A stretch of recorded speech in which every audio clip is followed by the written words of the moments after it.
Welcome back to Dev Game Club, a weekly podcast in which two veteran game developers look at games from the past to discuss their relevance and impact today. I'm Brett Duvall, and I'm joined as always by my co-host, a man who was born on a battlefield, was raised on a battlefield, and believes love can bloom on a battlefield. Tim Longo. I do believe all those things. It's true. I had so much material this time. Yeah, oh man. And there's so many quotes. There's so many more to come for you. A man whose genes predispose him towards violence. A man walking a road that leads to madness. I kept writing them down while I was playing.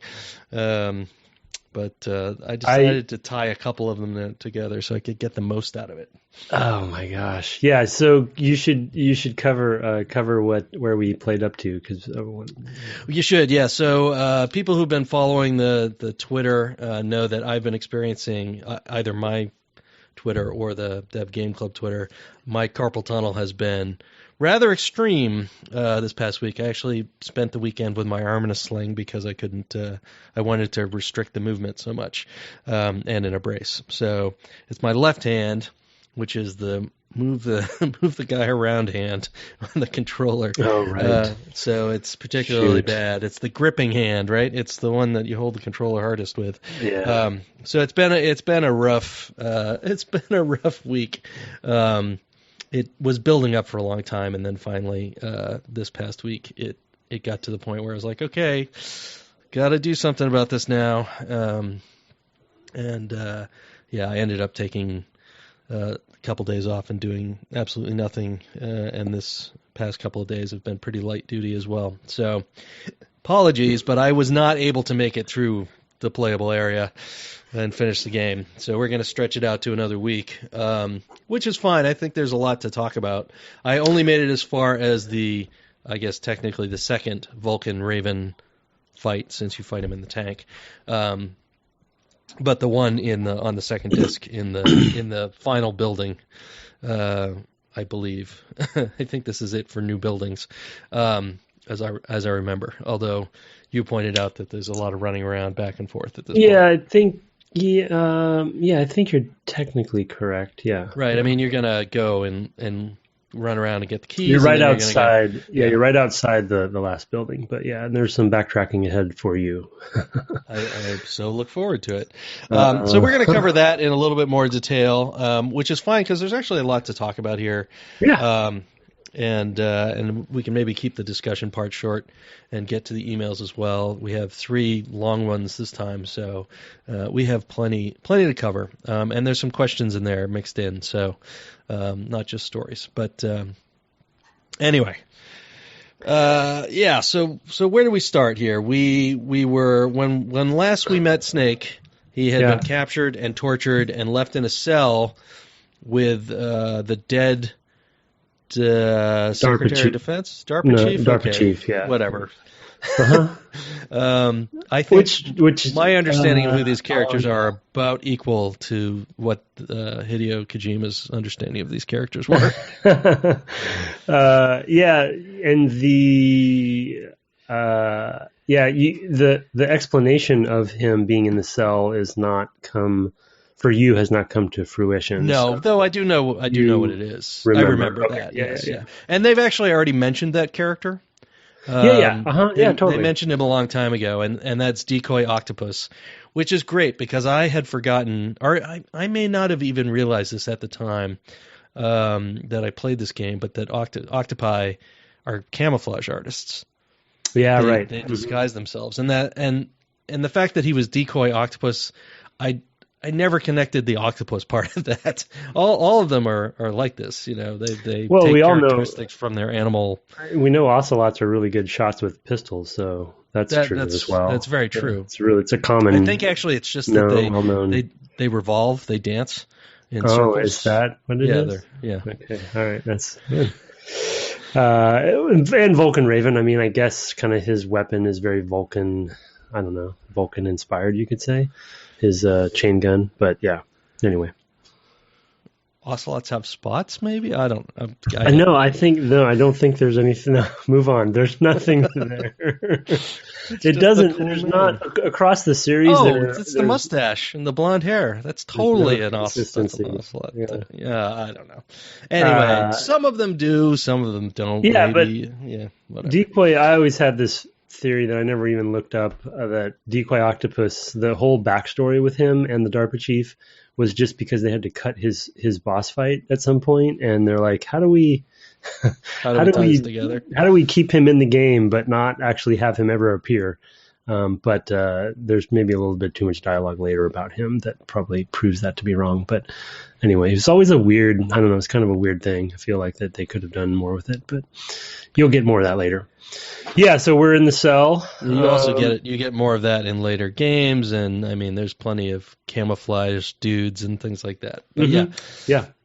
So I had forgotten about the choice that you can make in this in the torture and cell section when you're in your prison cell, because every time I've played the game, I've never been able to bring myself to commit or to submit to the torture, right? Because I never wanted Meryl to spoiler actually die, and so this is the first time where I've actually submitted because I wanted to see what would happen.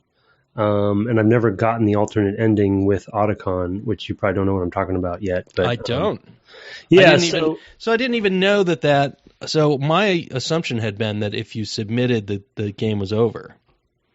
No, if you submit, then there's a fork in the road there that seems to be pretty elaborate. And like I said, I had never actually done it before.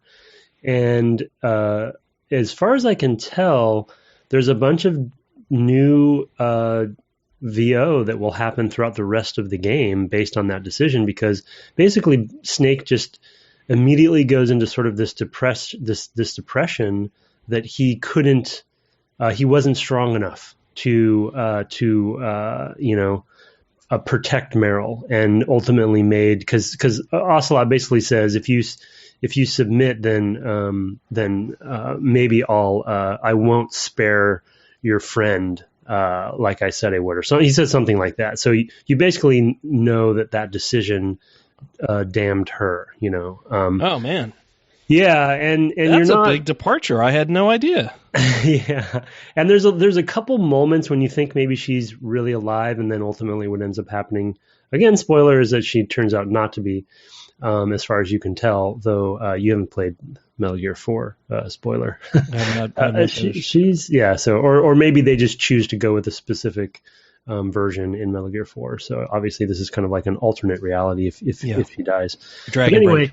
Yeah, so there's Dragon Break, exactly.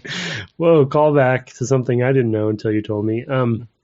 Anyway, so it's interesting because and kind of cool for me because I hadn't seen this content, and I don't know, it's probably not every scene from here on out, but like every other scene or so, Snake brings up the fact that he failed.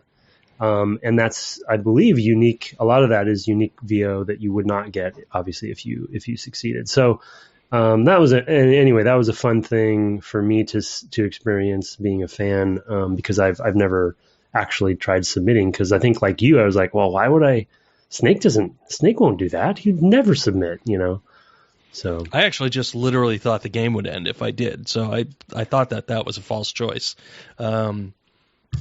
I think because the first time he elaborately goes into how, well, you haven't saved in a long time, and there's going to be real trouble for you if you don't make it. I think I always thought he was just talking about like just from the dying from not submitting, like, because you have to actually press a separate button to submit, right? The square button or something. Yeah, but if the select button, but if you I always thought he meant like if you don't, hit the circle button fast enough. But you could be right. Maybe that was what I always thought back in the day too, of like, well, and that's why I never did it and didn't even realize that the ending was so different. And the reason I bring it up, I'm really I can't wait to talk about that next time, because we have your ending must be quite different. Oh my goodness, dude! I'm just Yeah, we'll talk about it next time. Okay. But having Otakon at the end of the game is one of the most hilarious things I've seen in a long time. Anyway, so but I was kind of just bringing it up because of where we started this session of being in the cell and kind of like I had forgotten what exactly you do here. I forget every time. I'm like, okay, when do I hide and how does this work? And is this my only option? And then the guard is hilarious because he's like got a cold. His stomach is upset or something, and he ends up running to the bathroom. And yeah. Oh man, And if you hide before that, he basically goes, "What are you doing?" Yeah, exactly. Which I thought was pretty great because I tried to time it with when he was turning different directions, but he basically covers the cell the whole time. Yeah. But yeah, that's a really good bit. It uses the systems pretty well, and then has a little bit of typical kind of Japanese or Eastern philosophy as far as cinema goes, where you have the humor right in with the seriousness, with him having the stomach cramps or whatever's going on with him. That is totally like you watch a Jackie Chan movie or a Chan-wook Park movie, or just any number of directors. Even I was thinking today about John Woo movies, and they have exactly the same tonal thing going. You have this exactly. You have this crazy killer, hitman or whatever, and then he raps to a baby in a burning hospital, and you're just like, what is going on? It's just a weird. It's just a weird aesthetic, and I think it puts people off on Asian movies often because they are not one tone. But I've always liked that about them, that they can be silly, even amongst all the seriousness. And he definitely he keeps that going throughout the series, which I've always appreciated too. And it's funny because he seems to take himself so seriously, and never breaks. Oh, well, very, very occasionally, breaks that kind of persona of his, and they always have these stunts, especially the Metal Gear 5 stuff was just amazing. The stunts, the PR stunts. Right, so he got himself wrapped up as a burn victim or something, as I remember. Yeah, I don't know how much go into this, but remember they created a fake developer that was making the Phantom Pain, but it wasn't confirmed yet that the Phantom Pain was actually the same game as Metal Gear 5, but there was speculation, and then there was these sort of like hidden clues and all this stuff, and then the wrap up, he wrapped himself up, but he also had an actor play the part of one of the developers at this fake company wrap himself up like a burn victim too, and that all relates directly to the story of the game itself. You find out once you play, so it's hard. It's hard to describe without playing. Without playing, yeah. It's very elaborate. There. Yeah, it's very elaborate. We'll get there in 10 years. Well, and I especially I got as far as 4, and I'm still in the middle of that technically, so I could go back to that at any time. I think that's even still sitting in the PS3. Oh man, one of my favorite levels in any game is in that game that you probably haven't gotten to it yet, but it's just really cool. But anyway, where was I? I don't remember. Yeah, so we had been tortured, and we had to figure out how to get out of that room. I seem to remember, is there something you can do with the ketchup as well? So I forgot. I couldn't remember, actually. I started fooling around with it and finished the game and didn't use it. And there is. I couldn't remember it, and I didn't look it up. So okay, yeah. I thought there was a way to like make him think you were beaten up or something, or bleeding out or dying. Like I couldn't remember how to do that. I knew there was a thing. Yeah, I'm looking it up now. Well, and the guard is in the bathroom. Smash the ketchup bottle. Select on the menu, press the action button, then lie down on the ground and stay completely still. Okay, so basically you can pretend. I don't know if I ever actually did that. I don't know if I ever figured that out. I think I did that last time, and I couldn't figure out what to do. I was trying to figure out a way to use it. I guess I just didn't realize you just have it equipped and then use it. I didn't. So try that. This is a good. Actually, I had one of my macro points I was going to bring up for this session, and I think it relates to a section you haven't played yet, but one of the things that, and the ketchup is a good example of this too.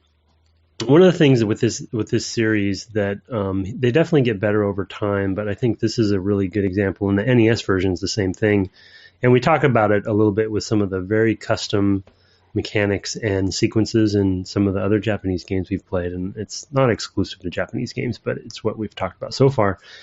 The bummer about that, though, and it really is pretty rough in a couple places in this game for critical path moments, is it's great that they've spent the time to do these really custom mechanics and code them separately and script them separately and everything.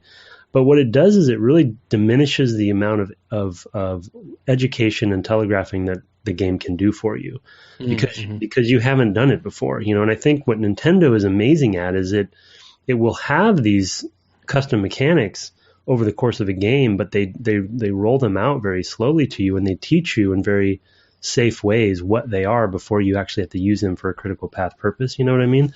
And here it's like, the ketchup, not technically critical path because there was another way to do it, but you got to figure that out. And there's a section later where, oh no, actually you got through the blast furnace.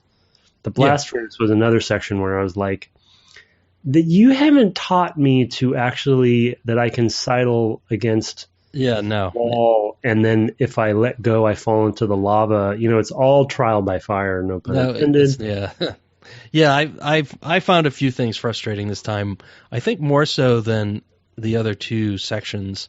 And one of them was that because it was not really clear what the rules were, and I didn't realize I was letting go. I thought I was being hit by the thing. Yeah, totally. There's just because of the camera angle is sort of like, oh, the thing is right next to me. It must have bumped me and I fell off, and I'll have to watch out for that. And I only had to do it like 3 times. It wasn't horrible. But it was like... But you're learning through negative reinforcement. Exactly. Where Nintendo would have safely taught you to do that, in the opening town or something. I don't know, or somehow. And, right. And you'd kind of like, it'd be more about executing on it. We certainly saw that in Super Mario, where you had things like slow walking around the plants and things like that. So there are plenty of good examples there of teaching you something in a relatively safe way, and then at least a way that you can easily recover from, versus this, which is just reload, which is I definitely remember at the time that was a big discussion around games of, can we avoid the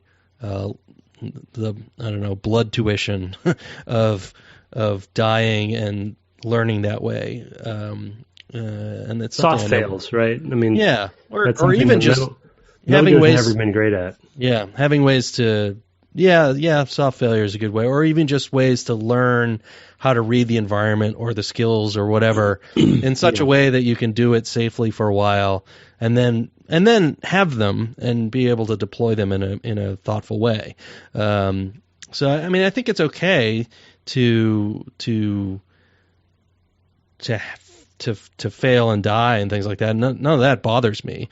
It does bother me when it's, I never knew this was a thing. Yeah, that's what I mean. Yeah, that's an extreme example. Yeah. And I feel like, and we kind of ran into this kind of working on the Tomb Raider stuff as well, where there's that, this was on PS1, so they were they knew they weren't photoreal, but they were trying to make it as realistic of a space as they could with the texturing and the tone and the kind of the art direction and the palette and stuff.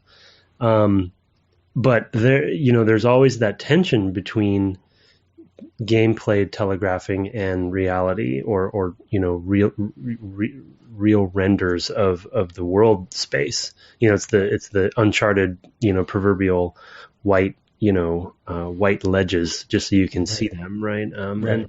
And they just didn't do any of that here. Which is totally strange, given how often this game will simply talk to you directly as the player. Yeah, that's a good point. Oh, hey, you're going to have to press the circle button to, and you're like, oh, okay. Yeah. Right, I'll do that. Oh, hey, you're about to rappel. This is how you rappel. press the directional button with the X to jump, and you're like, what? So it's super strange what they choose to tutorialize and what they don't. And who knows? I mean, I can't think of anywhere else that you could have used that edge walking. Well, maybe there's some that we don't know about. I don't know. Maybe there's some. It's possible that we didn't find, like there's a secret or something that I don't remember. But like, I don't know. Like the same way that they teach you how, like an example where they somewhat succeeded is in the very first thing you do in the game is you have to crouch down and crawl under that pipe, and that's the only way to go forward. So you learn that that's a really important thing.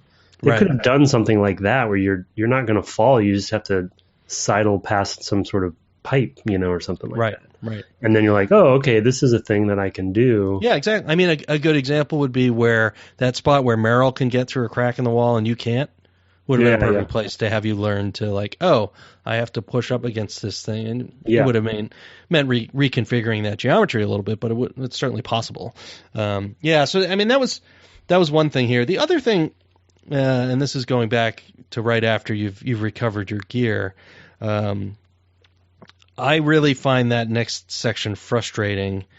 Not because it's difficult, and I did switch to easy, but this is where you go in a hallway. There's a gun turret or camera or something that identifies you as soon as you go through this door. Oh, and they're chasing you? And then everybody's chasing you, and you're in the staircase going up several levels to find a door that's frozen, and then several levels more, etc. Yeah. The thing that really frustrates about that is I open the door, I go into first person mode, I see, oh, there's a gun turret up there. I throw a chaff grenade, and the chaff grenade just doesn't work. Oh, really? It just doesn't work.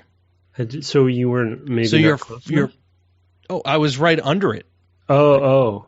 So you mean for the one that triggers the one that triggers the whole sequence? Yeah, I knew that was a forced thing, so I didn't try. Yes, I did, and then I breaking rules. Yeah, I found that really frustrating, and it makes me a little annoyed at that whole section of just like I have to do all this gunplay stuff, which is not its strength because of the aiming. I mean, it's terrible. And I have to do a ton of it now because of that. And the soldiers spawn infinitely.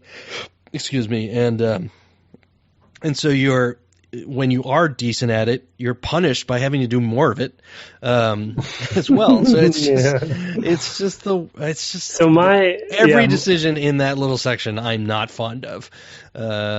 It's for there's clearly many, and we'll talk about this probably at the very end too with like the Jeep section. We talked about this up front, but he/they have such a they're so influenced by films and these sort of 80s action films, and they wanted to have that sort of spy espionage action sequence, like you mentioned, James Bond. So they're like, okay, this is going to be the scene where we're being chased up this great tower, and just like that scene in the movie or something, you know what I mean? And right. So they they index on that versus balance and fairness and systems that are mixed together. This is just not that kind of game. And it's still, I think I've already said this on this series, but it still is flabbergasting to me why I'm such a big fan, because it's just not my favorite kind of thing to play. But something weird about the mixture of things. But yeah, that's not a cool section for sure. And it just is that. I mean, I think it does. It goes on forever. I had a trick that I'll tell you about later too, though. I think that the thing about that whole section is there's a million opportunities to make that play out like it was my fault. You could have put a camera on every other level, so at some point it triggers. It's gonna happen, right? At that point, yeah. You didn't have to be, yeah. I didn't have to be forced, and so it just feels super strange that it's so. Well, yeah, that's. I mean, to your earlier point, there was a narrative in the industry around this time, I feel like, and maybe this is one of the games that really triggered it the most. I think for people that didn't really jive with the game or put it down for reasons like this, because this is one of those sections. There's a few sections in this last sequence that we played where people would put the game down for sure. And I know people did.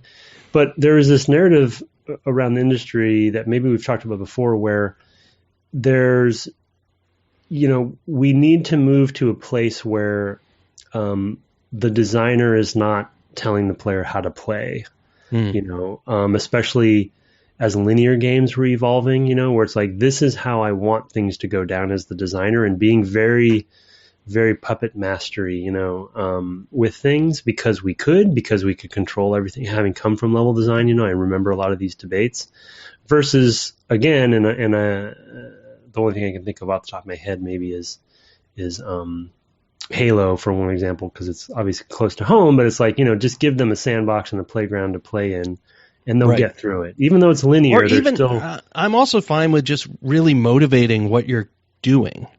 Yeah, that's true. Yeah, if you do a good job. I'm totally fine with, like, I walk through this door and there's a guy behind a window and he hits a button. Like, that would have been the same thing. And it would have been in a way that didn't make me feel like, I would have felt like, oh, that's a little cheap. But I wouldn't have felt like, oh, you broke the things you taught me. Here I played the game well. I identified a threat. I used the thing to neutralize the threat, and it didn't neutralize. And the thing is jamming that whole time besides, so you can't tell. But other places where you're being jammed, you can do the chaff grenades and it works. So the rules are totally broken there. This is an egregious example. I was thinking of a game that you played not too long ago, Dark Corners of the Earth, where there's that chase sequence, and it's a very forced linear thing, and it doesn't feel nearly as cheated as this. It feels very like, and there is some learning through failure there, just because it's very difficult, but you can imagine getting through it in one go, although I didn't. And I found it frustrating, but not to go into that game too much. But it's just it's well motivated. There's good narrative reasons why you're being chased. You feel the fear of like, oh, I have to do this, and you do it, and you don't feel like you were cheated into doing that. And you didn't, at the same time, you don't feel like there's another option. I think that's totally fine.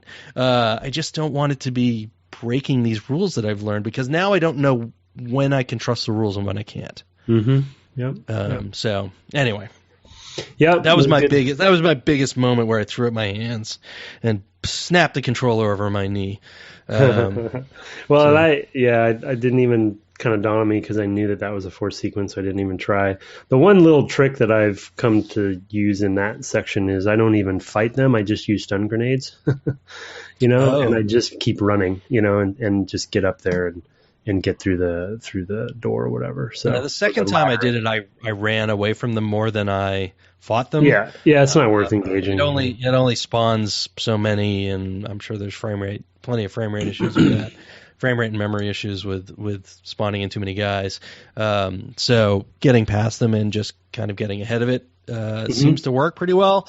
But it was the second time I did it, and I was already annoyed. Yeah. Anyway, so you have that, and it's kind of an endurance run because you've got so many spawning soldiers. We get to the top. First you get to a door that you think you can open and it doesn't open, and you talk to Otakon. And he's like, "Oh yeah, that door, it's frozen shut." You have to use. They always use C4 on it. And I'm like, what? Whatever you say. The funny thing about that, from just finishing your soapbox on this topic, is that is an example where they did overly explain why a door is exactly. Locked. Yeah. So it doesn't make any sense, but at least they tell you. But at least they're like, oh no, this is a one-way thing. Like, you got to keep going. I forgot to tell you, and you're still pissed, but at least they spent the time to justify it somehow. Yeah. It is kind of funny. It's just. Like, I got to this door, it doesn't open, and you have this conversation with Doofus. It's funny. Yeah. It amuses me, but it's just. But again, it's telling you exactly what to do when you get back to this spot, which happens later. And then I guess you get to the top. The funny thing about this section, once you get to the top, to me, and this is also.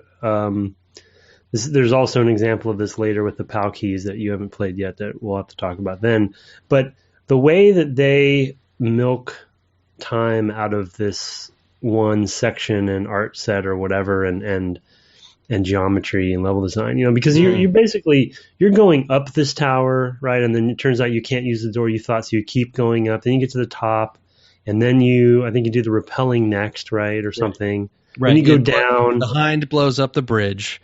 Right. It is cool that you're chased. Tower. Yeah. Yeah. It is cool that you're chased by the kind of the boss for a couple, for a few different sections, which is kind of a nice build. Yeah. But I just think it's funny how you go up and down these two towers. You know what I mean? And it's just like you're this freaking super spy, and you got to jump through all these hoops just to get through these towers to a door. You know what I mean? Right. And it's just that's the kind of thing you wouldn't see in a movie. That's true. Although, I mean, that said, this movie reminded me. I mean, this whole scene reminded me a ton of Die Hard. I guess so. There's the helicopter crashing down the side of the building, although you shoot it. But there's also rappelling, which is very similar to what he does with the fire hose or whatever. Yeah, that's fair. When the top of the tower blows, Nakatomi Plaza. So I think it echoes all of that stuff, but at the same time, I mean, I was glad I was playing on easy and I didn't have to really care about all the steam vents and stuff on the way down and the rappelling because that would have been another frustrating moment. And there's, as you said, there's a lot of those in this section of just, really? And now this? Are you kidding? It feels, I mean, it's something that's less forgivable these days because we can see the retread of content more easily, Right. Maybe we were more forgiving back then, but yes, for sure. It's pretty glaring. And also that you get down to that lower bridge and there are dudes on the other side of it and you can't see them and they're firing on you. So I used the Nishida or whatever and guided missiles down there and put them in first person and just finally made my way through them, mowed enough of them down. I was worried that they were going to be infinitely spawning as well and I'd have to find some other way across. It's just that those custom sequences that they had a scene they wanted to have play out, Yes. So they kind of script their way into this. So you have I guess it's a bit of a puzzle in a way, right? Like you have to do something specific to proceed. Yeah, it is. And games did that at that time, so I'm not down on it so much. It's just. But you need to teach the rule. If you're going to have puzzles, you need to teach the rules of engagement, Right, sure. And not make the rules up for every scene or every puzzle or something. But anyway, So I mean, essentially, I guess that culminates in the Hind battle, right? Which you said you liked. Yes, I know. I do like that battle quite a lot. I think it's maybe a little, as with most of the battles, it feels a little like I have to do it how many times? I think every boss battle suffers from that in this game. And I don't know if that's a time lengthening or a player skill thing. Certainly we relied more on player skill at the time. So it's I'm not really sure where that's coming from, but I really wanted like the adventure game do this 3 times type solution to a lot of these things. Which is very Nintendo as well. Right, that's true, yeah. Because I think this comes down to that frustration from last time where that question I asked of what makes you more frustrated, knowing what to do and not being able to do it or not knowing what to do. And for me, having to do this same thing clearly I've done it, I can do it. Do I really have to do it 10 times or whatever the number is? It just seems excessive. And disempowering. It feels, yes, Hind helicopters are armored. They can't take 10 Stinger missiles in the rotors. I mean, come on. So it's just bizarre. Well, yeah. I mean, if you're going to apply any of that logic, then yeah. Talk about how long it takes to kill Sniper Wolf too. It's like exactly. Well, same thing. Unrealistic, yeah. But yeah, I mean the Stinger thing was cool though. Mechanically, it was like fun to kind of do the lock on and have this first person experience that was pretty well fleshed out for the time. Which that was I like that fantasy fulfillment there. Yeah, it's actually a good point to point out a thing that I think the series does well in general, and you can see these little touches all over, but is using like little line vector art in different sections everywhere. I mean, this happens. It's not just here. It's in like when you're talking to them on the whatever the Codec. The codec. There are lines that are scrolling down, indicating that this is being done over the radio. UI design is quite it's very good, and it's very inspired by that kind of John Carpenter kind of esque, feeling of those 80s and 90s film, Yeah. what Yeah, UI I mean, design you was use like. the binoculars at the beginning, and there's lots of moving lines. They probably don't hold up to close inspection, but in that sort of short moment of you're doing this thing, it makes sense, and you're, oh, okay, I see it. There's just a lot of little touches like that where things are moving. You assume they mean something to Snake, even they may not mean anything to you. And that's what's going on with these boxes and also the stinger interface. Like I think it's basically showing you the distance to your target. I mean, there's a lot of stuff going on there. None of which is really necessary for what you're doing. But it is kind of fun, and it definitely adds to the realism of these scenes, I think. And it's also a really, I think I've talked about this before too, but it's really important part of the aesthetic of the franchise to me too, and I think it's one of the reasons why I love the franchise so much, because I love hard military, hard espionage, sci-fi kind of stuff like this. That is just kind of near future tech. And like all of the stuff with their gear, like their suits, like his suits and stuff, and all the explanations about the weaponry and the nanomachines and Fox die and all this kind of stuff that there's some white paper, military establishment white paper somewhere that's kind of talking about the theory behind this stuff that they just put into reality, into this fiction. You know what I mean? Yeah, that's a good point. And I love that stuff. Just, I don't know why. And it's something in my background. I just love that kind of like fiction, and all those little HUD lines and stuff kind of add to the mystique of that stuff. It's probably some of my, just based on when I grew up too with the 80s movies. But well, based on that, I'm going to recommend a little book series for you and for the listeners. It's a trilogy by a woman named Linda Nagata. And actually she is, I believe, based in Hawaii, so you might find it easy to find the books there. Anyway, it was a trilogy called The Red. I think the first book is called Red. The second is First Light, and the third is Going Dark, and it's sort of a near-future cyberpunky, but military, not like a hacker, but more miltech and stuff. I think you might actually particularly enjoy it. People who like Metal Gear would probably like as well. Quite a good series, and I don't read a lot of stuff like that anymore, so I had it recommended to me and was pleasantly surprised. So I think it's a cut above most fiction like that. So recommend cool. it. Yeah, there's just enough groundedness to it, but it's just science fiction-y enough too. There's some weird mixture there that I really love about it. Yeah. Yeah, no, totally agree. I mean, all these weapons that you're using are realistic weapons. They're weapons that you see in action movies from the time. You're maybe being shown interfaces that aren't really accurate, but they feel right. They feel appropriate. Yeah. And that's like just talking about 5 for a second, which you won't benefit from, but one example. I prefer V. V. Okay. Thank you that was for your benefit. I normally say V. But anyway, and they do this throughout 4 as well. They you're using conventional weapons for the most part, like M16s or whatever, right? Or MP5s or something. And they have like updates or sort of like a little bit of attachments that make them feel a little future techy. But then there's like a robot that is, that's walking through the streets, so it's this kind of like, oh yeah, I am in Afghanistan, but then there's this weird robot with weird legs. So this kind of like, that double take kind of mixture, which I think is fascinating. And he's always done it in such a kind of seamless way. You Right. don't I really think question. I think if you ground enough of it, you can do some flights of fancy and it works.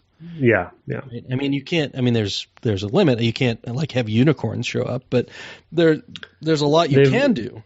Yeah, they've always found the balance pretty well for me, and I think that's pretty hard to do probably, and admirable at least for me. So anyway, that was a good little tangent. Yeah, no, definitely. And then all right, so then I guess you start. Then we have the blast furnace. You go down the elevator.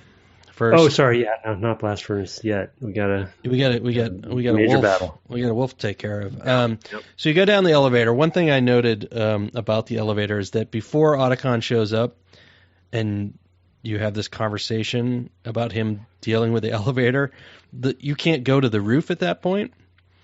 So this is before the Hind battle. You can't go to the roof until you've spoken with Otakon, who's in the gear or whatever, the camouflage. And then the boxes are just stacked. It's like they're so meticulous about things. It's just weird. Some of the choices are just strange. The same thing. It's like, well, why not just put a gate there that Otakon has the key for and give you the key? There's a lot of little things like that where I'm like, what? They're so meticulous about things. And then you just have this weird like level design thing where it's like, I blocked this and then I unblocked it when this thing happened. Anyway, but Otakon fixes the elevator. And then actually this is one of my favorite little moments is you get on the elevator and then Otakon calls you, and you're having this conversation where he's like, yeah, this weird thing happened when I was getting the elevator. It wasn't really broken. It seemed like it was just being held. And this other thing happened. When I went back to the lab, I was trying to get another suit for you, and there were supposed to be 4 others, and they were all gone. And then he, like, leans way into the codec camera, which I don't really get. Like, how does that work? But he leans super far in. It's like, oh my God, they're in the elevator with you. Well, and don't forget when you step into the elevator, there's the weight limit alarm goes off, and Snake is a little question mark over his head. Exactly. Like, huh? And you're like, what is that? And then it dawns on all of them, the 2 of them, when they're talking. Yeah. Yeah. It's a good moment. It's funny. It is. No, it's a great moment followed by a ridiculous fight. Yeah. When you're just stuck in a small box with 4 people with terrible mechanics, and you're like, well, I did mostly CQC there. I actually didn't find it terribly difficult as a result. Like I just kept beating on them, and then eventually switched to a gun after I'd knocked them down a ton of times. I basically, because you can sort of pick them out. Yeah. They sort of look like the Predator, whatever, when it's cloaked. And I basically would kick them all until I got them all into a corner, and they go to the other corner and shoot them. So I basically use the fact that, well, you actually can see them, and then you can basically kick them from spot to spot by using CQC to disable them. Close quarters combat. I know I'm explaining for the audience. Mm-hmm. Yeah, no, I'm impressed you used it. That's good. Thanks. And then so I basically would corral them. I'd beat on them for a while until they were all corralled into a spot, and then I'd go into a place and shoot them when they stood up. And that was just I didn't find it particularly difficult. I am playing on easy now. But not necessarily difficult, but just cumbersome. It's like it's just such a weird way to show off your mechanics. You know what I mean? To have a small room with more enemies than should be in there. It makes the mechanics look bad, I guess is the way I'd say it. I think it would be a lot better with one dude. Yeah, that's what I mean. Yeah, I mean it's like they just were up in the ante, and you have at least 1 or 2 more of those in your future. So. Oh yeah, well I already went down the 2. That's right. So maybe down to get to Vulcan. I think that might be it, unless you get them again when you come back up. But it's not great. It's not a great. But anyway, thing. But it is set up well. It does remind me of like in The Incredibles when Dash keeps smacking the guy. He keeps running by and whacking the guy while Violet's distracting him, or is invisible or something. I can't remember. God, I gotta watch that movie again because the sequel's coming out next year, soon. Yeah, we watched it not too long ago. It's still good. I've seen that so many times. Okay, and so then from there we go outside for basically my last boss battle of this time, which is the second battle with Sniper Wolf, which I did extremely well this time. But of course, I'm playing on the lower level of difficulty than last time. Although it is frustrating, she stands behind a tree and you can see her arms on either side. It's like, well, I want to just shoot her arms. Why not? But you can't. The tree is hiding her, even if it's not. Again, strange thing. I mean, I get it. You want to. Yeah, right. You want to be able to see her so you can take a shot when she pops out to shoot at you or whatever. So you want to know where she is, but it's a little much. There are other ways I think to probably accomplish that, but you go ahead. Well, did you sniper or how did you do it? I used the sniper, yeah. Yeah. So basically, Nikita. Oh, you did. Yeah, no, I just popped down basically where I came out after. So you start crossing the field and she shoots at you, and then you have a conversation with Otakon, and you basically, I guess Otakon had been saying before about how he liked her, like thought she was. I don't know. I guess she had treated him well, and right, yeah, she had treated him well, and let him feed the dogs and things like that, and so they get along well, and he had kind of fallen for her, which is fine. That doesn't bother me tremendously. It's a little much. It's just forced, It's like it's just the number of minutes devoted to something like that over time is not enough to justify its being good. So it's right. But it's trying to tie in with the themes. Can love bloom on the battlefield, which is really hammered at in the scene coming up. But no, I basically, after I talked to him, I found a spot where I could see the 3 or 4 trees she runs between and just follow her around until she pops out and shot at her. This was definitely a difficult spot for me the first time I played it, but this time I had no trouble at all. Good. Yeah, it can really frustrate people, and actually, I got into some bad loops where she just was hitting me, and I'd get up and she'd hit me again, and there's a sort of reload timing which you can kind of hear, which I always appreciated that bit of a mechanic, and so kind of when she's moving and stuff. But then I remembered that the Nikita works really well, so I just went the corner and then just shot Nikita's at her. She didn't even know it was coming. Nice. Yeah, so that's the fact that there's alternate ways to do it is cool. Yeah, no, definitely. I also wondered at this point why I didn't just take the camouflage off the dudes in the elevator. Yeah, that's good. That would have made it a little bit easier. I could have just walked up behind her and shot her with my suppressed SOCOM. So there's a lot of that. Man, the end of the game, there's all sorts of those sort of like inconsistencies where you're like, well, Snake, you didn't really need to do this stuff this way. It seems a little excessive, Snake. It's not the smartest thing. But I will say I do, as much as I found Sniper Wolf not great in the first encounter we had with her, I like this encounter better. I like her death scene and sort of the respect he accords her as a soldier. Yeah, the death scene's great, and it's funny how each of them, and you'll see this with a little spoiler with Vulcan Raven as well, where almost all the bosses have this sort of like realization of respect for him by the time that their monologues are over, which. Right. I didn't remember actually, and I don't feel like that's consistent across the series. This one they really lean into it. Yeah, it really is with the possible exception of Ocelot.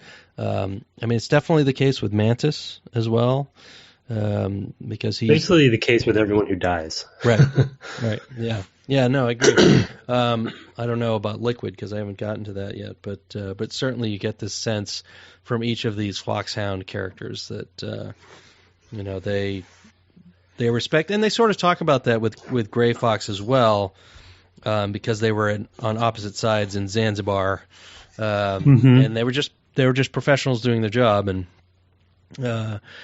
Naomi, I think it is, doesn't really get it and doesn't like how is that? How could you do that? That's a bizarre thing that you could be friends. And I think it's Naomi who has that conversation, and it's interesting, and it reinforces again these sort of the themes of the soldiering, and also the love blooming on the battlefield, and what kind of guy he is, and all this stuff that's going on. So yeah, that's a great scene. Next is the blast furnace. Yeah, and we can go breeze through that. Probably not too much. But did you catch a cold at all? No. Can he catch a cold? Yeah, he can catch a cold, and there's medicine you can find. This happened to me this time. I don't remember what the criteria are for catching a cold. I bet it has something to do with submitting as well. Oh, maybe so. I feel like I've gotten it before, but maybe not. But anyway, yeah, if you catch a cold, you'll sneeze randomly. And so I was sneaking around at one point. I had the cold, and I was sneaking around right behind a guy and sneezed. Oh, that's awesome. And then he turns around and he's like, "What?" And then you can find medicine to cure it, but it's just such a funny little... Can you also use the handkerchief? No. Okay. That's just for the dogs, yeah. But you also put it over her face.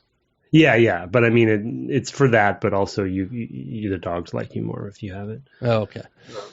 The wolves won't attack you if you have once you have it. Oh, okay. I didn't realize that was why they didn't attack me when I went through that cave again. Because if you look at the description of it, it smells like her or something like that. Right. No. It has her scent. Yeah, I remember. Yeah. I think that's what. Yeah, but just those little touches, and of course, the one guy, the guard at your cell also has a cold, and he's apparently the guy that Meryl stole the uniform from, right? Because he says that she left him naked, and that's why he has a cold. Oh, so did you catch that? I didn't catch that. That's great. This little touch, where you're just like, God, what the? Jeez, I would have taunted him. I would have said, "I've seen your butt." Yeah, exactly. All right. So basically, not much happens after this. You go through the blast furnace, which we've already kind of discussed. The not great part of that. And other than that, it's just a standard sort of stealth room. There's a room off to the side where you can get some stuff with lots of steam. You'll be back. Yes, I'm sure I will. And then from there you go into the rooms with the elevators down. And you get another one of these battles where you fight a bunch of guys on this platform. Platform's bigger, so it's a little bit better. They're also not invisible, so you can just fire at will. Good trick there is to just kick them over the side if you can get close. You can do that's a good trick. Yeah, I didn't think of that. You can get close enough. If you can get to them when they're in a corner, basically, you can throw them over the side, just as the physics works out. So you can do that on the tower too, by the way. Throw them over the railing sometimes. Oh, cool! Yeah, that makes sense. Have you gotten? And then I got the ravens, and then I was at the bottom. And that's where I am. Got it. Yeah. So he's just about to do his monologue. I've watched his monologue while I was waiting for you to hop on. So. Okay. Yeah, so have you gotten, I forget when it starts, but have you gotten any interesting intrigue with Naomi and the FBI? Yeah. Yes. Codec stuff? That's been going on. That's a good thing. It's not resolved yet. But basically, it's pretty funny. And this shows some of the strengths of the codec and the ways that they use it well sometimes. And I think there's probably more of this in the game than I'm aware of. But here...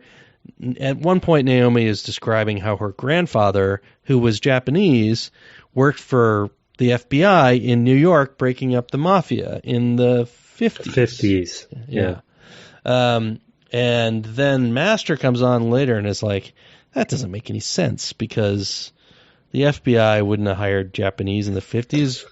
Edgar Hoover, as they keep calling him instead of J. Edgar Hoover. Edgar Hoover was a racist. And anyway, the mob was in Chicago. I just have this for whenever these scenes go by, and of course, what they ended up doing in the later, right? Instead of this being in a codec, it would just be an elaborate cutscene to do all the same stuff. Right, of course, yeah. But what I keep thinking about every time these scenes happen, really in all the games, is I'm sure that Kojima went through an exhaustive research phase of the project where he's just reading a bunch of nonfiction about America and a bunch of funny things, and just kind of finds ways. The FBI, right? He probably read some book, right, about the FBI, right, and he finds these tidbits that he kind of loosely ties together into these background stories and adding to the espionage and the intrigue, and usually pretty clumsily kind of put in there, but it just is enough. I guess, nonfiction that history that it kind of, again, adds to that groundedness. Right. Well, and what I like about the section is that then right after that, I chose to save after the second time this came up, and Master called me and was like, "What's the deal?" So I saved, and Snake asks Mei Ling, "What's the deal with Naomi? Is she there?" And she's like, why? Why do you want to know? That's kind of strange. Yeah. You should just call her. And so then after I saved, I then called them, and talking to Campbell, Snake is like, "Hey, is Naomi there?" And she says, "I'm here, Snake." He's like, it's nothing. It's such a funny little weird thing. But I love that they integrate all those things in, that they have these options for you of, not everyone will see those. Yeah. If you choose to interact with the codec at different times, and I know there's other places in the game where this goes on. I think it's difficult to find all of them, especially when we're playing it at podcast pace. But yeah, I know they're there, and I know I've seen some other things like that in the past, which not this specifically, but other sort of, if I talk to this person at this time, they'll say this interesting thing or what have you. Yeah. It's it really adds to the mystique of everything. Yeah. And it's relatively cheap. Voice acting's not cheap, but it's there's not a lot of, it's a lot cheaper than animating all this or doing a elaborate cutscene. So as long as you can find time for the actors to do something like this, it's a good way to do it. And it enriches the experience. It's sort of like Bastion sort of takes this all the way to a natural conclusion where all the things you do in the game, the narrator is talking about. That's a good point. Yeah. So. Yeah, it's a hallmark of the series, I'd say, too. They always do that, for sure. Yeah, it definitely feels like there's a number of places in this game where somebody paying attention to what this game was doing well could build a whole game around one aspect. And I wish I'd written it down, because there was another thing that I thought about in that way, and I was like, that's basically this other game that only does this. But now I don't remember what section it was. So hopefully that'll come to me next time I play. But just a whole game based around some part of this thing can be done. There are a lot of verbs in this game. Yeah. Right, they're just unique, just one after another. They just said, what do we want to do with this section, and we're just going to custom it. It's just it's pretty impressive for the day, and it's just you can see why it had its impact. Absolutely, people couldn't believe it. So stop there for now, and then let's take a quick break. We'll come back and read those 3 emails, and then we'll move on to next week. All right.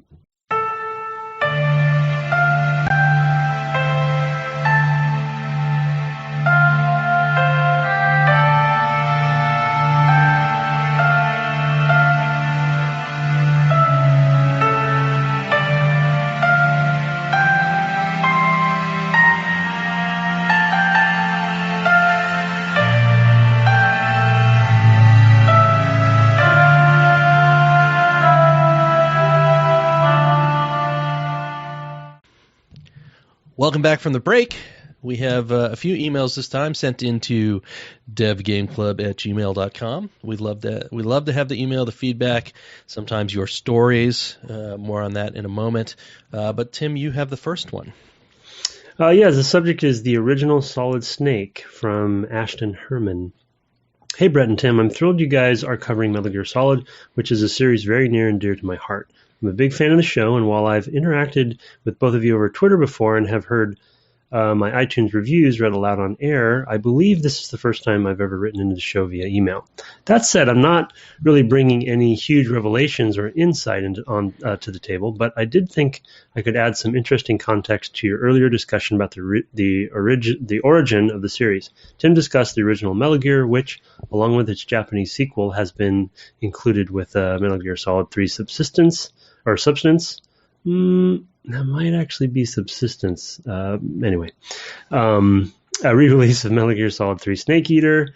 I have copies of both, by the way, that served as the first game in the series with a fully controlled 3D camera a la Splinter Cell, Metal Gear Solid 4 and 5, etc. In both the original disc release and its later HD re-release, and commented that the game had a sequel that wasn't as good as the first.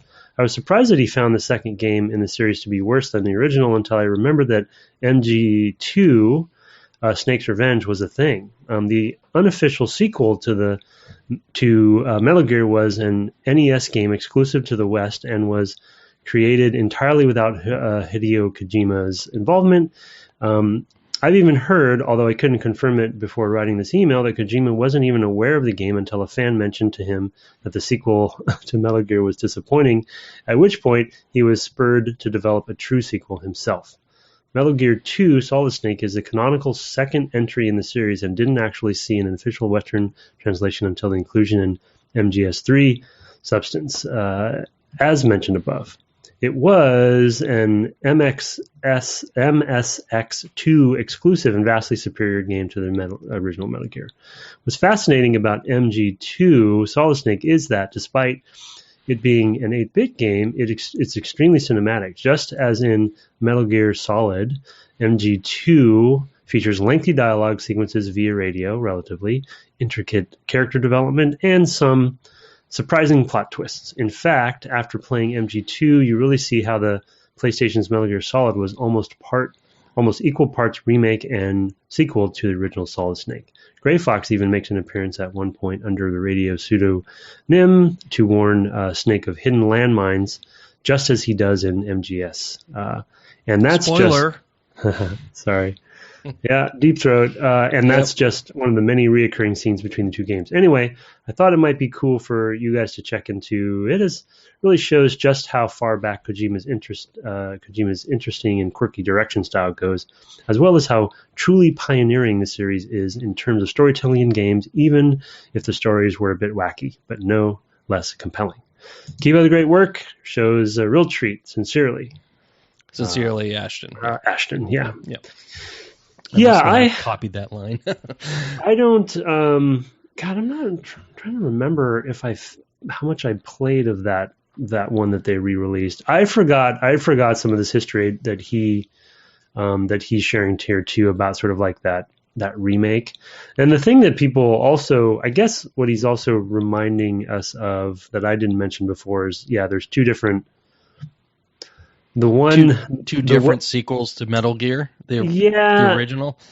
And I guess I was always confused, but I guess he's confirming it here that the Western released one I thought was a remake, basically a remake port of Metal Gear, the first one, not a sequel to Metal Gear. But I could be wrong on that. That game is terrible. Yeah, I mean, it's and that was the one that most Westerners played first because the original Metal Gear didn't come out right away or something. I forget the order of it, but yeah, he's right. There's this weird history there because Konami did some shady stuff there.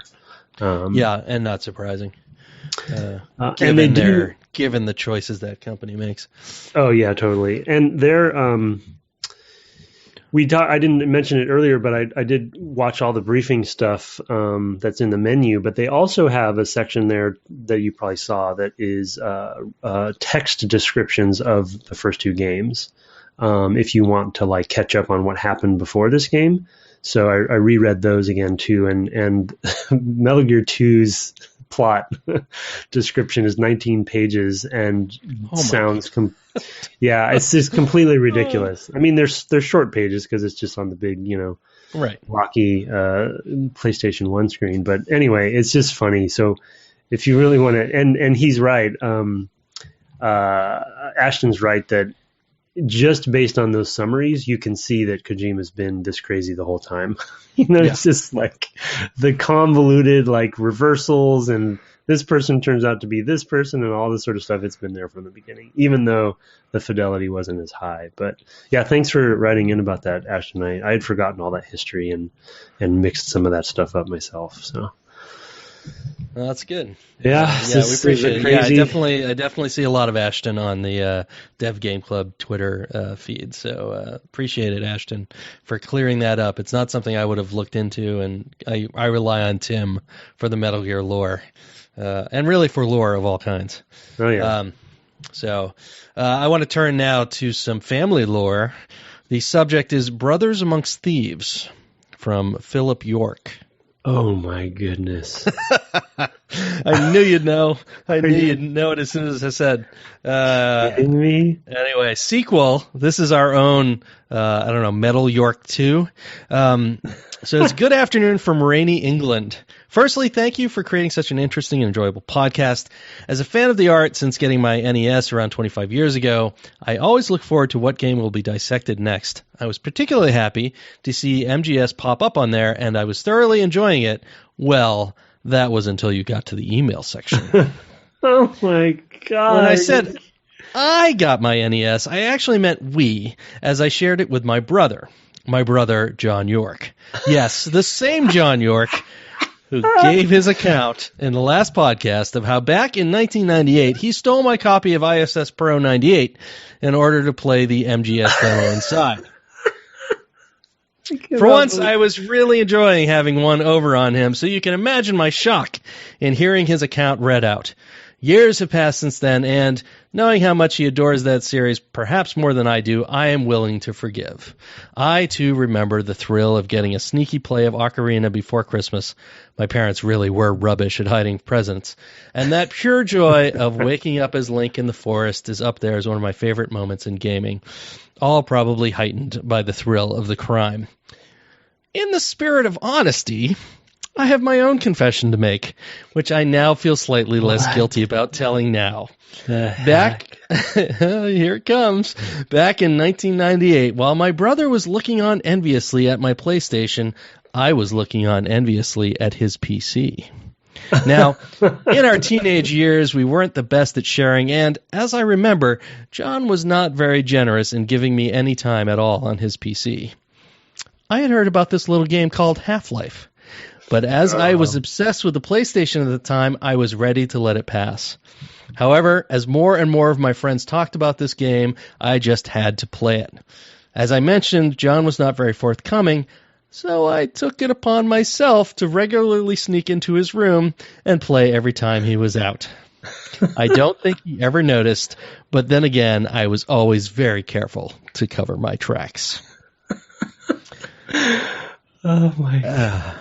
As we regularly talk and still get as excited about games as we did back then and seem to speak in a language that neither of our respective wives understand, hopefully he will understand that it's all in the name of the art form we love, and he forgives me as I forgive him. Keep up the great work, Philip Yorke, a forgiving brother.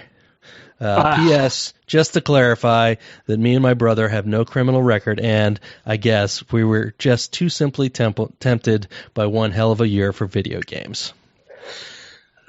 The crime spree continues in the Yorke family. I'm expecting at this point that their mom is going to write in next week. This is amazing. Yeah, You'll never guess what I was doing while the kids were at school. Yeah, she's got a Zelda shirt underneath her.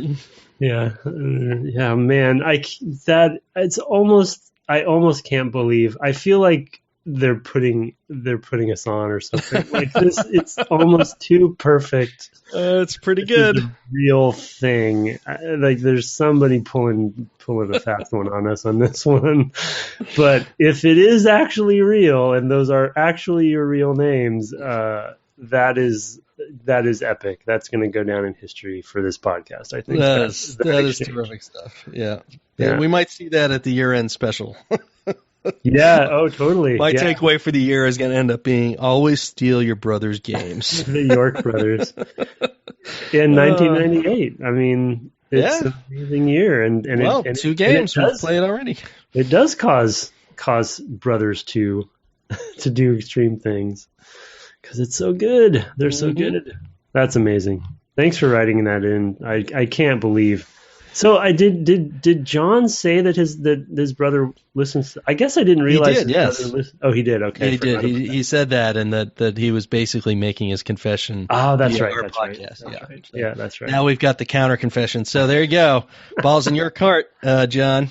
I can't believe that neither of them ever told each other about this. That's so great. Oh my god, I'm so proud. If we've done one thing on this podcast. We've brought the Yorke brothers even closer together. That's the one thing that's worth all of this nonsense. It's good. Good times. We should probably think whether there are similar gaming, misdemeanors in our own history. I can't think of anything off the top of my head, but it might be a good thing to think about for next week as a little bit of bonus extra stuff, like the time that we did this to be able to play a video game. I'll think about that. Yeah, I'm so squeaky clean though. I'm sure. I'll think about it though. It's probably. I know it's going to end up being. I was supposed to be taking care of our baby, but that's what I was going to say. It's playing World of Warcraft. It's not when I was a kid, but more of like, did I have Leah on my lap while she was a baby playing World of Warcraft while she was asleep? I'm sure I did. Yeah. At some point. Anyway, want me to do this last one? Yeah, let's do the last one, and then we'll call it a night. My 2 cents by Ploppy54. Not, I think, his real name. No, he says it at the end, I noticed. Yeah. Good evening. Thanks for doing the podcast. I look forward to your insights every week. I thought I would share my 2 cents on Metal Gear. I was 17 when MGS first released, and to play as a secret agent on par with the likes of James Bond really struck a chord with me. The story was brilliant. Your former unit gone rogue, the hardened soldier with life lessons like never doubt yourself, learn from it, and let it make you stronger. And I'm no hero, never was, never will be. That's even just the tip of the iceberg. It was this teenage boy hero in the making, cool under pressure, flirting with the women, and snappy one-liners. When we moved on to MGS2, it took a while to get over the twist, but I saw what Kojima did with Snake. A similar decision worked really well for Legacy of Kain and Soul Reaver, seeing the star of the show from someone else's perspective. By the time we got to Metal Gear MGS4, Snake is the shell of his former self, and it's quite disappointing to see the man who a name means nothing on a battlefield reduced to whining about a cigarette. Yeah, whinging is what they say. Got it. Yeah. Whinging about a cigarette. I never understood why Kojima felt the need to retcon things that made the series great, like trying to turn the villains into heroes, Big Boss and Ocelot as examples, or moving away from Snake to focus on Big Boss. Listening to your show has made me want to do another playthrough of the series. I've never played Rising, so might try and push through the 30 minutes cutscenes of 4 to get to it. As developers, have you had to make decisions that could split your audience? And I highly recommend the film The Rock, as the parallels to the game are uncanny. Thanks for taking the time to read this wall of text. Keep up the cracking work. Ploppy54, definitely not my real name. Yeah, no, I actually have his real name because it was his email address. In his email, right. Yeah. You can confirm. Yes, I can confirm that he is not Ploppy54. He's a Tim. He's a Tim, actually, so you should feel a kinship. Okay, all right. I'm Ploppy55. Yeah. Nice. As far as decisions that could split your audience, I mean, probably every day. One of the things that, I worked at Bethesda, and I had this come up not too long ago about Skyrim.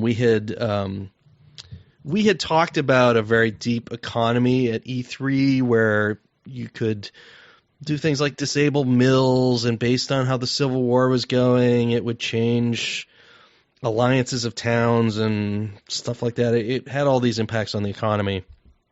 And some people were into that, and we decided to cut that. We left.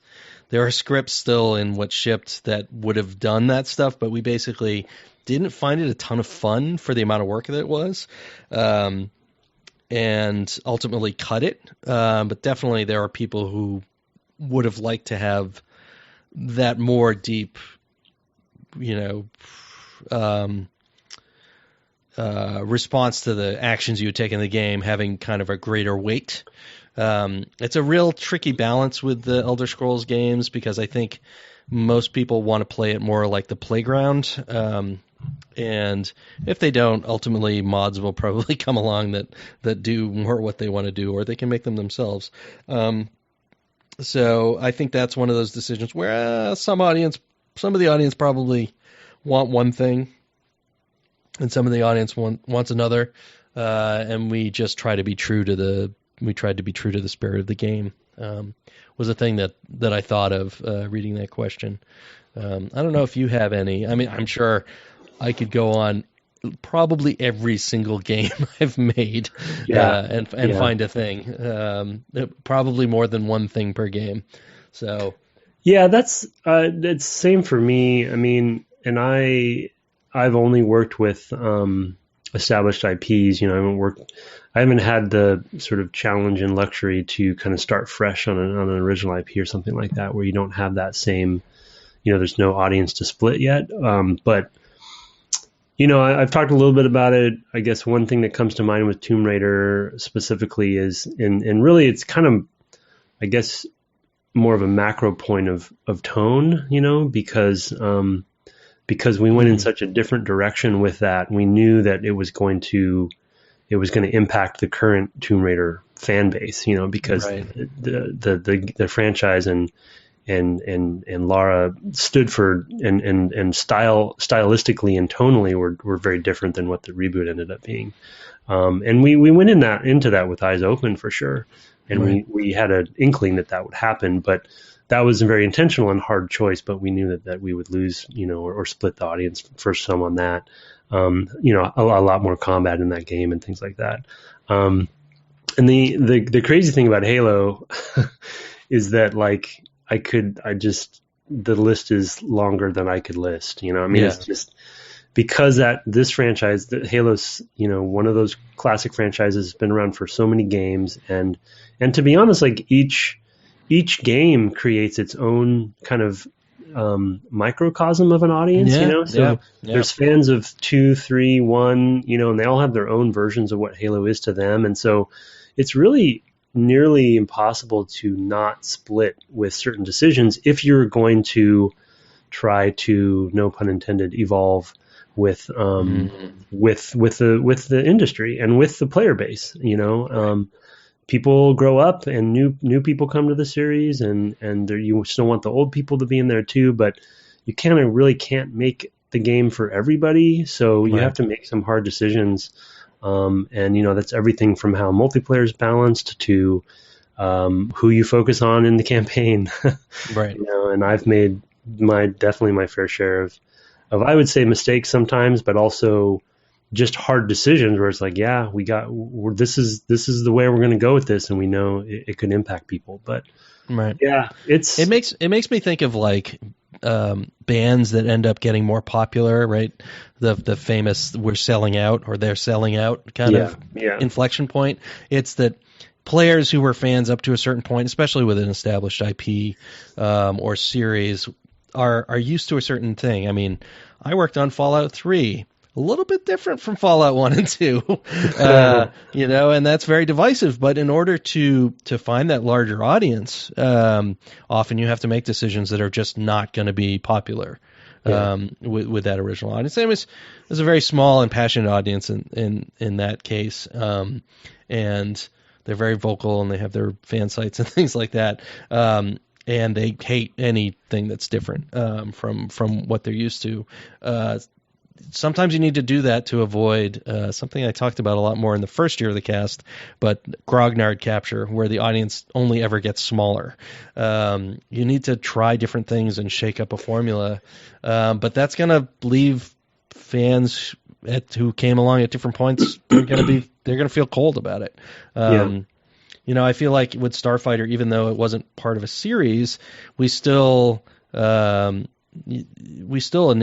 explored a more realistic flight simmy sort of thing, which would have maybe had more to do with TIE Fighter or X-Wing, but ultimately went its own way, became more actiony, and I think we got some pushback from QA about that initially, but we were basically charting our own path on that stuff.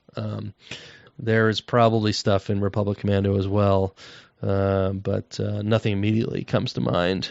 We did move the jump. We did move the jump button. Yeah, that was a big debate. I remember that. Oh yeah. Yeah, and of course, Republic Commando was heavily influenced by Halo as well from some of the core stuff. But yeah, the funny thing about the Starfighter games, I feel like, remember, Rogue Squadron was kind of our nemesis, internal nemesis competitor, yeah. and it was, and both kind of trying to evolve the TIE Fighter and X-Wing formula, but in different directions action wise. And I feel like both of those games were always trying, our games and their games were kind of living under the shadow of like, well, how do you bring X-Wing to the masses and make it more actiony and consoleify it? And we just we just made our different decisions on how to do that. And, fans gravitated to one or the other, really. Yeah. Or to one both. Platform or the other. Yeah, or the platform, yeah. But, his points about the series, though, is interesting to me because, and I'm going to actually reflect on it myself.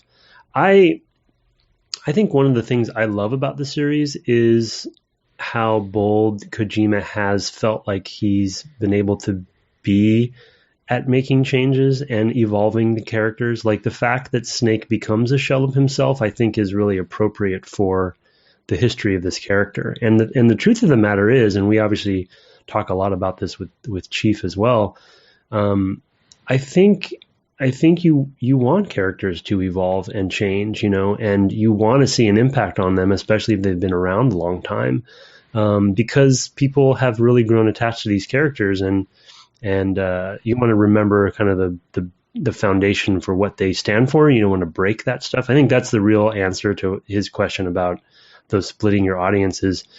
The real trick, though we rarely succeed at this, I will speak for myself, I think you rarely succeed at this, is you want to try to figure out what the foundation of the franchise is, and you, like Brett said, you want to evolve it and you want to bring in new people. But the truth of the matter is, if you do a good job and find that right sweet spot of still feeling like the foundationally the same game, but it evolves, the hardcore old school fans will come with it because they don't know it, but they actually want some of the evolution themselves too, right? It's the old Ford quote. They don't. If I've asked them, they would have said a faster horse. They didn't know they wanted the car, but and it's hard. I know that some people are disagreeing with me and screaming at their right. iPhone that they're listening to or whatever they're listening on, but I really do believe that, and I think the trick is finding the balance there of like how does it feel like the old, but it actually is new, and the old fans didn't know that they wanted it, and then it's just a new experience for them. So that's why I like this series, because I'm constantly surprised at what the heck he's going to do next. Yeah, no, I mean it's why I came to appreciate it as well. Like I was not super deeply attached to Snake like I think a lot of fans were, because when I finally came to the series, it was much later. And so I went from MGS1 already knowing that MGS2 had this big switch. I mean, I didn't really care too much about it one way or the other, but knew that this thing was going to happen where it became Raiden's game or whatever his name is. And then kind of had no idea what to expect at all from MGS3 because that one I had not really even registered with me. MGS4 I was a little more familiar with because I had seen the tech demos of Old Snake with his flowing bandana or I don't know, hair tie or whatever it was, and the smoking and the gray hair and the mustache. And I remember that whole demo being a big deal, and having nowhere to hide. And then the same thing with V when I finally get to it is just like I don't have a lot of info about it, and I'm also just not bought into one view of this character. I love that it changes and evolves. I think that's fantastic. I mean, it's sort of like the Bond series in that way as well, whereas individual Bond portrayers may not change a lot within themselves. I mean, most of the Sean Connery movies are pretty much the same tonally, and same with most of the Roger Moore movies are pretty much the same tonally, and etc. I would say Daniel Craig's Bond probably changes the most over the course of the few movies that he's done, which I guess 4 now. But in general, it's the changes in the character change with the actor, and that's almost what's going on here because, of course, Snake or whoever's getting called Snake in each game is changing pretty dramatically, or the protagonist in the case of Raiden, because of course he's not Snake. I like that. Yeah, and to his point about like kind of retconning things and bringing Big Boss and Ocelot into different characterizations, the one thing that, and this is maybe going to be a damning statement for Kojima with this analogy, but I kind of see some of this as sort of like his prequels in a way, you know, when what he's really but I think they're better than the Star Wars prequels, for me at least. Hard to be worse. Yeah, exactly. But so it's not, again, it's not a statement of quality, but in a way, I think what he's doing is he's telling, in his wacky retcon way, he's telling the history of how these characters came to become what you started playing them as, because of course Big Boss is the main boss in the original Metal Gear, right? And so the unfortunate thing is, I think there's probably a Metal Gear 6 that he had planned to make because of the way that 5 ends or V ends, that we'll never get. And it actually, until we played this, I don't actually call it 6. I call it Vi. Okay. or what is that? Is that a G? No, it's not a G. I don't know. Anyway, yeah. It's VI. Is Roman numerals. Got it. Okay, good one. That's right. Well, very meta. But anyway, point. He seemed to be going someplace, right, with Big Boss's arc, and I forgot until we played this for the podcast. They have an image of Big Boss, old Big Boss, in this game. Where is it? Is it in the briefings or the codex, or there's some cutscene where they show him and he has his patch on, but he has all gray hair and he's an old man. And I want to play that game. I want to play the game where you finally get to him, Big Boss, as that old man, and how he became, because you kind of see with Peace Walker and V and Ground Zeroes and stuff, you kind of see where he's going with his plan of like this private military organization and how he could actually go bad eventually. You know what I mean? But we're just not going to get there now. Right. And it's a bummer because I feel like maybe he had at least some thoughts on how to get there, but we just have this big gap and I can't spoil V for you, but man, the end of that game is complete. I couldn't believe it. So no, I'm looking forward to it. I'll get to it eventually, and it will. Mostly the lore will kind of go over my head because if I don't play them all close together, I just can't keep track of them. You know, and I played 1, 2, and 3 fairly close together a few years ago, and I kind of was able to connect all those dots. I mean, I'm sure I missed a ton of stuff, big picture stuff. And then it was a 5-year break, and I started playing 4. Yeah. And you know. That's hard. No, that's hard. No idea. With V though, the stuff I'm talking about, the big kind of surprise reveals and stuff, actually are, I wouldn't even call them lore. It's more of just plain plot for the game. Oh, okay. So I don't think you'll need to know a lot of backstory to get the significance of it. I don't think. But, thank goodness. Yeah. Yeah. All right. Well, thanks for the emails. Yeah, a lot of good stuff coming out of that. We appreciate your emails, as always, at devgameclub@gmail.com. And still no reviews this week, so I want to throw that out there again. We would love to have some. We are going to, and those are just through Apple Podcasts. It's a great way for us to get a little visibility and maybe find a new listener or two. So we appreciate it if you have a moment, even just to go in there and give us a quick 5 stars. Very much appreciate it. But of course, I subscribe to all the feeds, and so if you write a review anywhere in the world, I should see it. If I don't, and we don't read it on the cast, then just ping me by email and let me know where you're listening from, and I will track it down.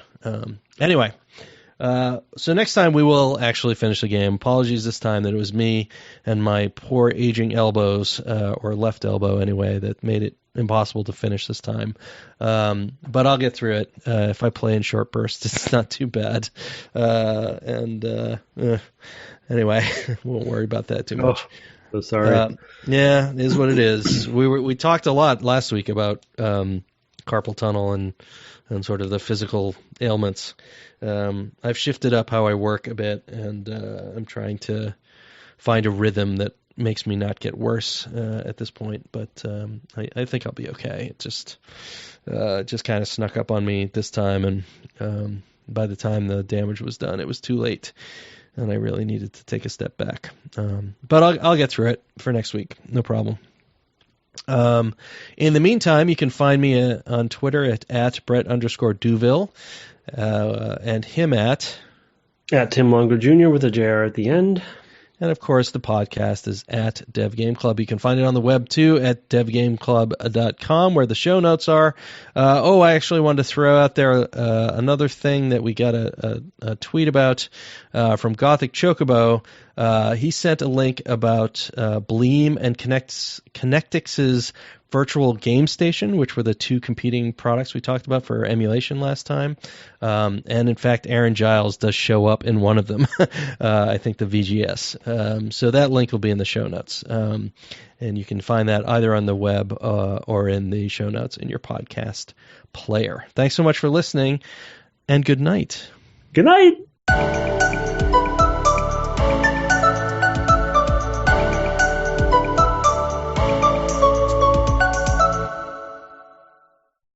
Good night. You want to give that another try? I lost my voice there all of a sudden. Puberty hit all of a sudden? Yeah.